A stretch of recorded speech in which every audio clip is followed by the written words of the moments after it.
Everyone, today I will show you how to add theme on Android. If you find this useful, then please leave a like and subscribe. So first you need to click and hold on your wallpaper and then click on theme. So let's say you want to switch to any of the theme in the Galaxy theme store.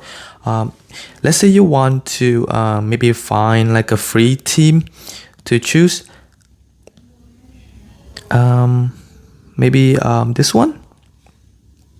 So click on the free button.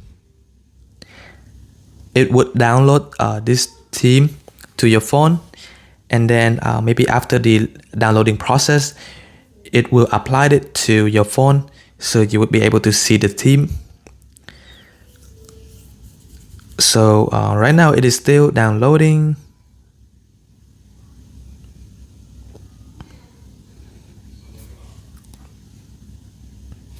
So after that, click on the apply button.